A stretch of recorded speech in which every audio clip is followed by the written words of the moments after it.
Haal skuld die wind uit jou seile uit. Jy kan soos 'n kogelmander op sy klip gaan sit, terwyl Afriskuld vir die bobbejaan agter die bult gaan haal. As jy voel dit is tyd om skouer aan die wiel te sit en ontslae te raak van lastige skuldeisers, is Afriskuld dalk die opsie vir jou.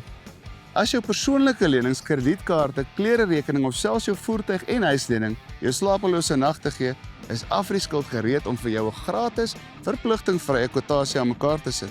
Moet jy skuld maak om skuld te betaal? Stres jy oor skuld? Wonder jy hoe jy deur die maand gaan kom? Konsolideer met Afriskuld en kry een bekostigbare premie vir al jou skuld en betaal onmiddellik minder.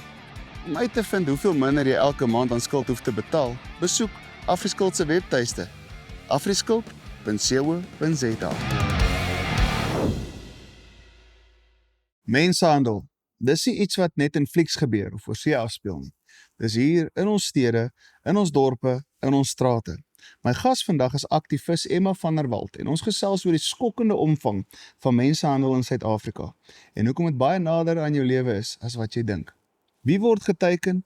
Hoe werk die syndikaate en wat kan ons doen voordat iemand verdwyn? Ek waarsku julle, hierdie is 'n harde, eerlike, ontstellende gesprek, maar dit kan dalk net iemand naby aan jou se lewe red. Emma, baie welkom op die Appelkas. Dit is 'n voorreg om jou hier te hê. Ons praat rou, eerlik, reguit en ek het gedink die ideale gas vir hierdie onderwerp sal jy wees. Jy is nou al 'n geruime ruk besig met kinderhandel en die klas van goeders. Dit lê my baie naby aan die hart. Jy as jong mens, toe jy jonger was, hoe het jy in hierdie situasie ingekom dat jy jouself gevoel het, okay, dis wat ek wil doen. Dis die verskil wat ek as Emma wil maak in die land. Ja, so ek dink persoonlik, maar as persoonlike vraag is, maar ek het baie empatie vir mense, baie lief vir mense, en ek dink, ek weet nie of dit my nuuskierigheid was of wat my gelei het in dit nie, maar ons het begin so in 2014 se kant het ons begin uitreike doen in die kommersiële seksbedryf, so spesifiek gefokus dan op bordele, die stripclubs waar vrouens maar seks verkoop. As 'n uitreik om te hoor wat ek het deel van 'n organisasie geraak wat hierdie uitreike gedoen het en ons het net gesê ek het 'n liefde vir mense en ek was nuuskierig wat gehoor het hoekom is hierdie meisie verkoop sy haar lyf, hoekom verkoop sy seks, hoekom wat is haar storie en ek wil vir gesê het hoorie maar as 'n meisie of 'n vrou op 'n plek kom wat sy eintlik dit al moes doen, wat sy moet 'n storie hê wat haar daartoe gelei het. So ek het daai vrae begin vra en toe eindig ek om in bordele in te loop en vir die meisies geskenke te gee en net liefde te gee en omgee en hulle het my begin vertrou, baie van die meisies en toe het ek hulle storie geleer ken.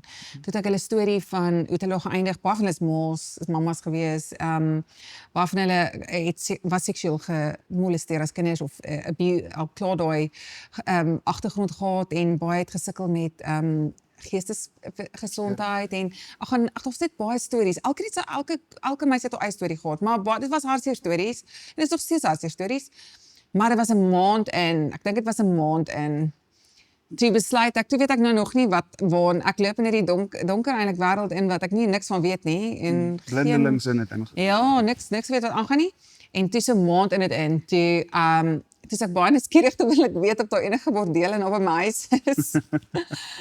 En toe kry ek een. En ek het die dag gegaan en ons het geskenkies gaan aflaai en die hek oopgemaak, die meisies van my span het eintlik gesukkel om in te kom die eerste keer en dit was letterlik hier naby waar ons nou is, net hier om die draai. Wat? En ek is oop, die pimp het die hek oopgemaak en my span is toe in en geskenkies afgelaai en die pimp maak toe die deur, nou hy's nou of sy, ek het nie ons geweet wie is nie, hy pimp die meisies uit, gesê. Maak die deur agter my span toe en hulle almal se bene bewe toe maar so 'n bietjie. Want hulle het toe niks gesê, die pimp vat die geskenke, gooi natuurlik ons kaartjies weg, want hy wil nie hê die meisies moet kontak hê met ons, want ons het 'n helplyn. En meisies toe uit die volgende keer toe ons daar kom, toe gaan hy ek nooit weer oop nie. En ek is toe so desperaat, want ek weet nie, ek het 'n oortuiging in my binneste van iemand is iets agter die deure en iemand kort hulp. Ja. En ek gooi toe die geskenke oor die muur en hang dit so aan die hek, hierdie lekker pink geskenke. En 'n halfuur daarna toe kontak 'n meisie my op my WhatsApp en sy sê vir my, "Hallo, my naam is kon sê maar so Machina." En sy sê vir my, "Sy wil net vreeslik dankie sê vir die geskenkie wat ek vandag kry het, want ons gee kindergeskenkies ook. Want dit is haar seentjie se verjaarsdag." En ons het nie geskenkies sy het nie 'n geskenk vir hom gehad nie. En toe ek dit hoor, toe ry ek hier na Pep toe en ek gaan koop sommer 'n groot geskenk en toe kan ek nou met haar gesels, want ons het nie gekontak met my meisie toe, gesels ek met haar En toe vra ek vir haar, maar kan sy my by Wimpy ontmoet? En toe kan sy, en toe gesels ons daar by Wimpy, en sy bring toe 2 meisies saam, hulle het gekyk, wanneer die pimp nie daar is nie, hulle het uitgesneek, en toe kom ek agter, hoorie, maar hierdie is anders. Hier is kriminaliteit wat aangaan, hierdie meisies het nie vryheid van beweging nie, hulle kom van 'n ander land af, hulle is verskriklik kwesbaar, en die een was 7 maande swanger. En ons praat van mensenhandel met kinders, maar ons praat ook van meisies wat daar's babatjies en ma en hulle werk in die seksindustrie en dis daai kind is kwesbaar. Ja, want dit is daai prenatal depression wat ook daar is. Korrek, so hierdie, maar wat erger was vir my, wat nou die storie nogal 'n bietjie interessant ook maak is, een van die sekskopers, een van die dis nou 'n ou oom wat nou hierdie meisie kom betaal het. Toe hy die eerste dag toe aankom by hierdie bordeel, toe sien hy nou maar hierdie storie lyk so, hy sê hierdie uit meisies nie dit gebruik nie want hulle was so honger. Hulle het nie kos gehad nie, hulle kondisies was so sleg dat hy hulle so jammer gekry het, toe gaan koop hy vir hulle kos deeltyd. So elke nou en dan wil die ou oom nou maar kospakkies aflaai, want die plek was haglik. Dit was 'n dwelmhuis, daar was gewere op die tafel, so die meisies was bang, hulle was geïntimideerd. En die enetjie wat 7 maande swanger was, hulle het gesê, en die meisies toe ek hulle ontmoet, dis regtig realiteit. Hulle was gebroken. Hulle het nog gesit en huil voor my in daai Wimpy. Ek het die hele gesprek opgeneem daai dag. So ek het dit nog steeds. En hulle het my gesê die babatjie beweeg nie. Hulle die babatjie kry nie kos nie, so dan begin die babatjie nie te beweeg nie, dan dink hulle die babatjie is dood. So 'n lang storie. Ek het toe besluit ons moet iets doen en ek het toe gekyk of ek hulle by die kerk kan kry en ons het toe en toe die eendag toe besef ek net die pimp raak toe hulle sê vir my raak kriewelrig. Hy hou nie van dat ek kontak het met hulle nie. En toe stuur ek 'n Uber. Daai vinnig ek gesê meisies pak julle tasse, ek stuur 'n Uber. En ek het die Uber gestuur en hulle het in die Uber geklim en ek kon hulle veilig kry en ek kon hulle veilig by hulle families kry. En dit was ons eerste rescue as ek dit so noem, waar ons meisies uit mensenhandel kon kry. En ek het nie daardie kontak gehad met die polisie nie. Ek het nie geweet wie om te bel nie en ongelukkig was daar met daai spesifieke plek korrupsie betrokke ook. Natuurlijk. Die metro heeltyd was gestop en dit was 'n drughuis en natuurlik die ouens was in die pocket van die ouens en maar geval. So ja, en van daar af dis die storie het ek dit gedoen. En toe van daar af het ons besluit. Toe begin ek net te besef die seksbedryf is so vol mensenhandel. Nie net vrouens bo 18 nie of meisies wat dis 18 is my kind. Ja. Maar jong meisies ook. So ons is die verlede jaar weer 14-jarige gekry.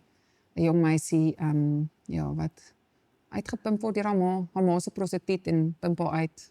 Is dit 'n sekere klasmens in ons omgewing wat se kinders skendbaar is vir hierdie mensenhandel?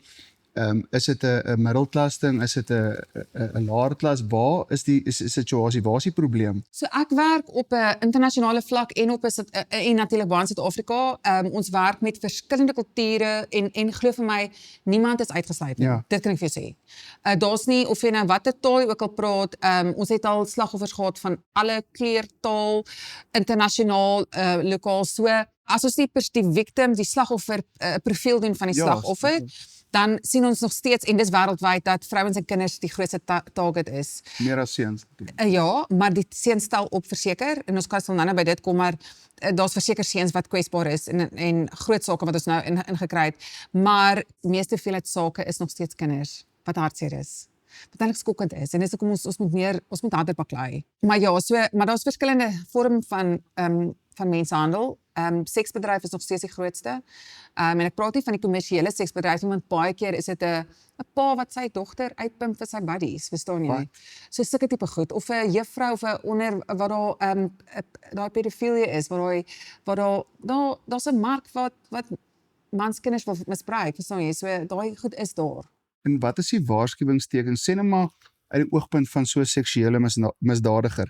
Waarvoor kyk daai ou uit? Wat is tekens vir hom hierdie familie is baie meer teikenbaar as hierdie familie? So ek het actually opleiding gedoen in Amerika in 'n paar plekke wat ons juis ons kyk na die profiel van, want ons praat nou 'n bietjie meer oor kinders nou. As 'n pedofiel, iemand met daai perversie sukkel wat 'n kind wil seksueel misbruik. So kinders, mensenhandel met kinders is gewoonlik iemand familier aan die kind.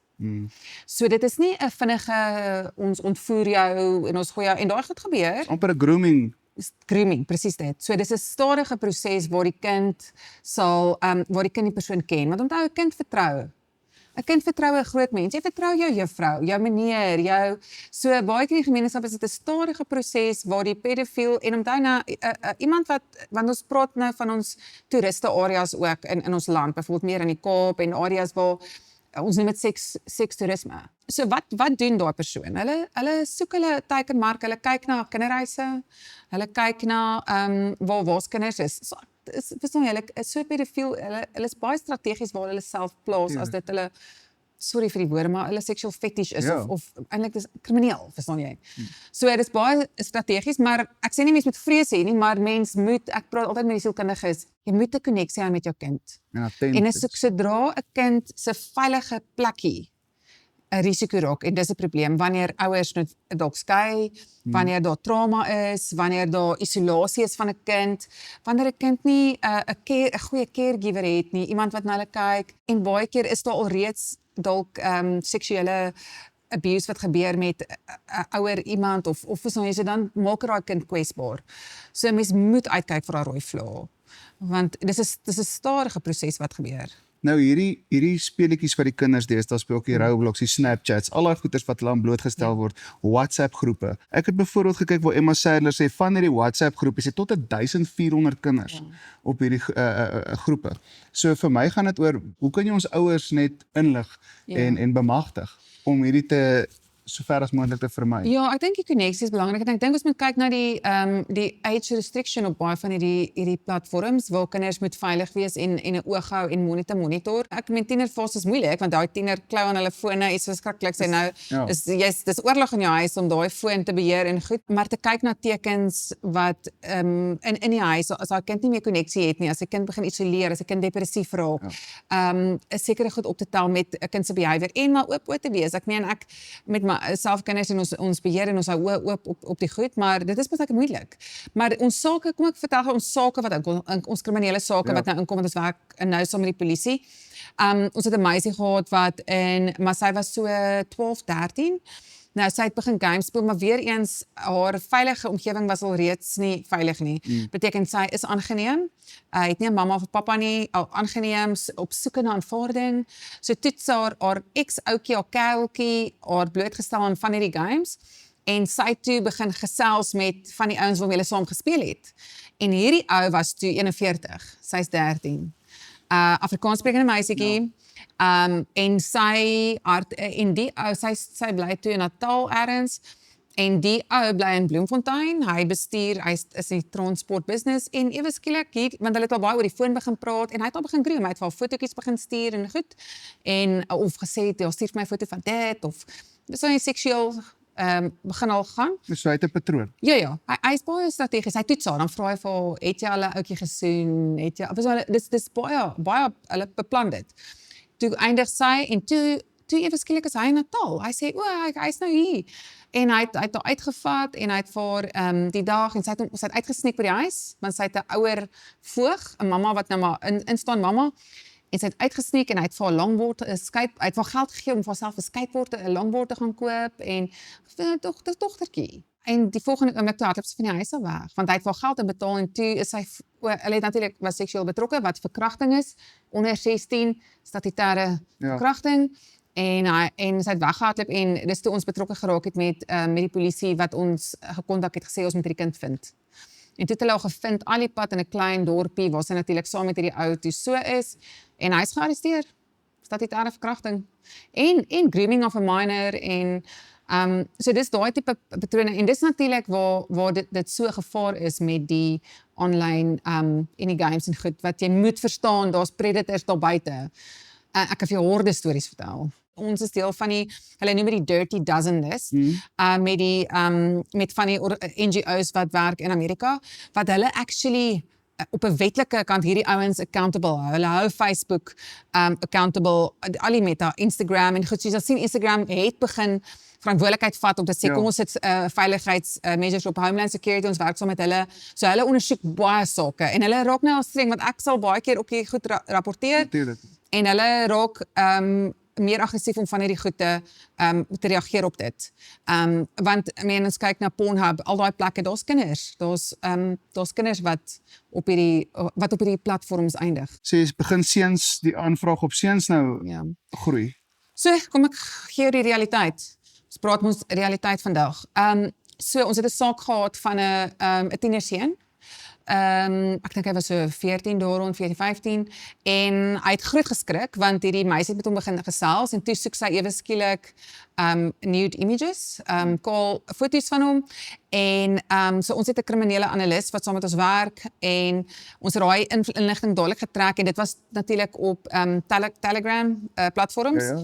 En toe kom dit uit dat dit eintlik was 'n homoseksuele groep mans wat images verkoop en uitruil op hierdie Telegram. So wat hulle doen, hulle maak 'n Telegram groep oop en dan die volgende oomblik sê hulle ruil, so jy moet die volgende link hê, dan gaan jy weer na die volgende link. So hulle maak dit heeltyd oop en dan maak hulle hom toe, dan maak hulle hom oop en maak hulle toe.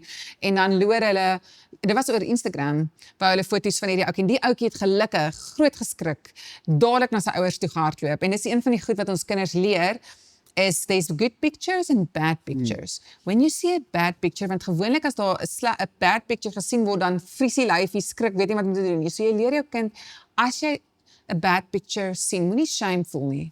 Kom sê vir mamma, kom sê vir pappa gou. So jy moet dadelik daar praat, jy moet dadelik stem gee, want daai vrees of daai skok maak daai lyfie adrenalien en dan vries hulle of hulle vlug of hulle voel en dan kry nie daai images uit hulle koppie uit nie. So hulle moet dadelik 'n veilige omgewing hê wat hulle voel hulle kan vrymoedigheid hê om net te sê, moenie worry nie, kom mamma help jou, kom pappa, jy en pappa chat gou, wat het gebeur, wat het jy gesien, wat het met jou gebeur, dat hulle nie shame voel en wanneer dit in die donker is, wat dit nie gesond op oop manier kan gehanteer word. So kommunikasie is in die orde van die dag. Ja. Nou, in jou publieke gesondheidssektor, is daar babetjies wat verdwyn uit hospitale uit? Ja.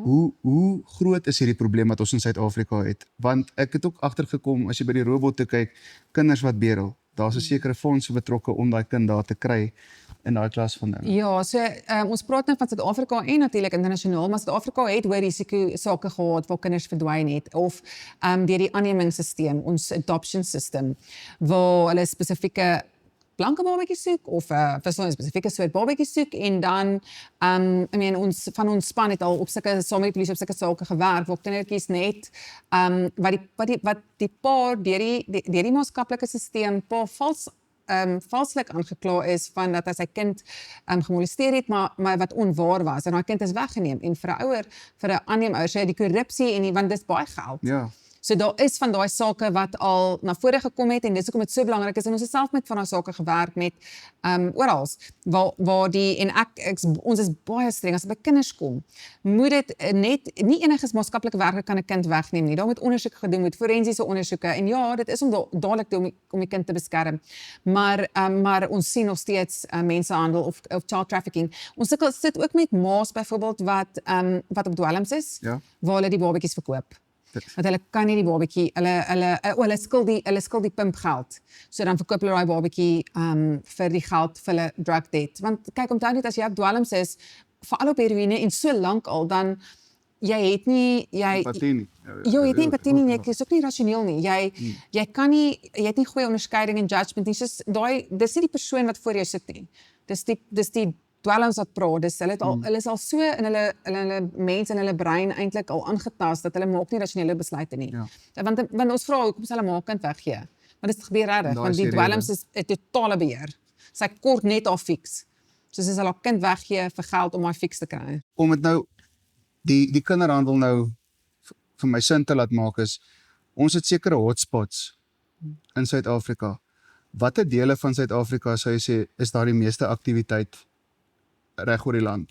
So ons die kinderhandel sake is baie wyd versprei. Want weer eens soos 'n kind so ons kyk na ons kommersiële seksbedryf waar daar sekere hotspots is, maar dit self daai areas het redelik daar was op 'n tyd sekere hotspots gewees, maar COVID het nogal ons demografie amper verander as ek dit so kan sê. So ons is bekommerd oor van ons ports of exit soos op ons harbors Dis en wat ek dis en dis ons presies het- waarop ek wil neerkom. Ja, dit ons is bekommerd partykeer oor daai areas, maar ons is ook bekommerd kyk ons werk nou met OR Tambo en daai areas. Ons het al kinders gehad wat immigrasie opgetel het, wat op pad was, 'n paspoort en 'n vals paspoort in Swaziland gemaak en gelukkig het immigrasie dit opgetel want die kinders kon nie Swahili praat nie en hulle was op pad Ierland toe.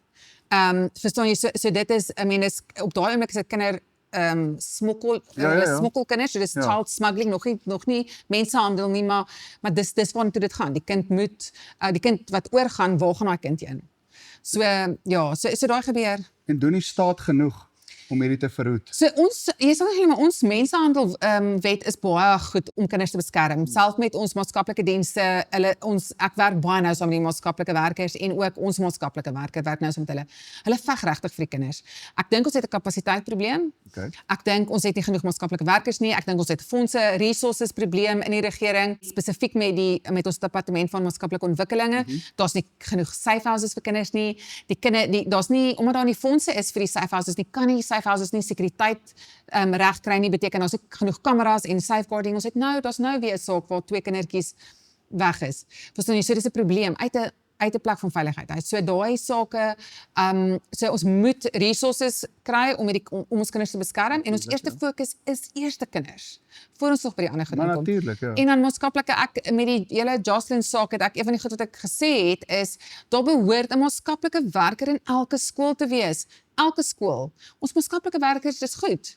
Hulle is opgelei om hierdie goed te identifiseer, om misbruik te identifiseer, om nou saam met die polisie se eenhede te werk om sake te rapporteer, maar daar is nie maatskaplike werkers vir die veelheid kinders wat ons het nie. Emma, so gepraat van die Jocelyn saak. Wat dink jy persoonlik het met Jocelyn gebeur? So weer eens, waaroor ek kwaad raak, is want ek vra die vraag, waar was die maatskaplike werker? So daar is 'n maatskaplike werker wat geïntegreer, maar hoekom is daai kind nie geïdentifiseer as 'n high risk trafficking victim nie? Hoekom is sy nie uitgehaal uit die omgewing? Hoekom is sy nog nie al geplaas in 'n plek van veiligheid nie? Want dan sou sy beskermd gewees het.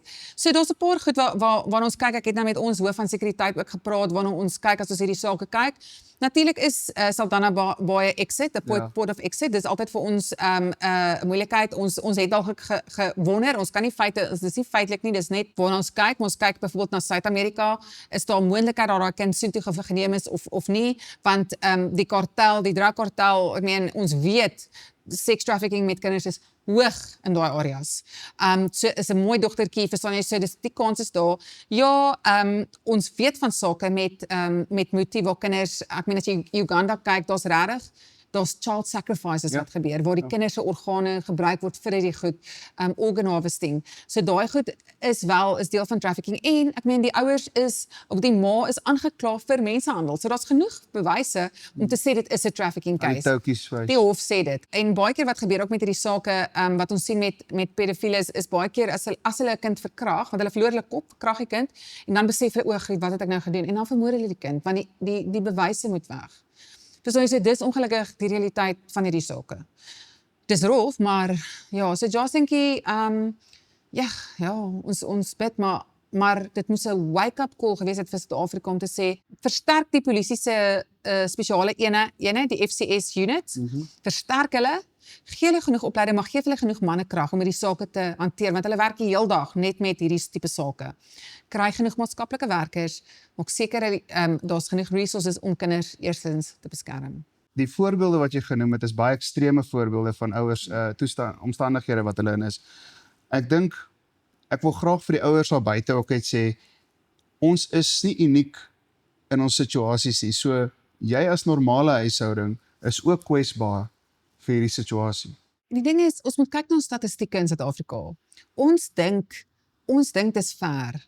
Die veelheid kinders dis nie die klein kind in die rural area of dit nie, dit is hier so naby ons. En die sake waarmee ons werk is nie, ek meen, soos ek sê, die eerste plek wat ek besoek is 'n kilometer van my huis af. Waar 'n klein dogtertjie, verstaan jy, waar swang, verstaan jy, so, en dis regtig nie ver van ons nie. En as ons dink aan tegnologie, dis in ons huis. En ons werk net ons werk partykeer met sake wat nog nie oorgegaan het na mensenhandel toe nie, maar die grooming het al begin. En ek dink as ons regtig statistieke, want ons het nie akkurate data nie, maar as ons regtig data gaan kyk en gaan sê hoeveel van ons kinders het al reeds blootgestel aan daai grooming proses van iemand wat hulle begin groom het. En onthou net, ek werk met die scamming compounds ook waar hulle in Asië sit, maar hulle target Suid-Afrika en hulle target jong meisietjies en goed in Suid-Afrika om images te stuur en daai images word verkoop op die swart web. So daai goed, dis hierso. Dis nie net, dis ongelukkig dat dit geïnfiltreer redelik vinnig deur tegnologie. So ons moet wakker wees.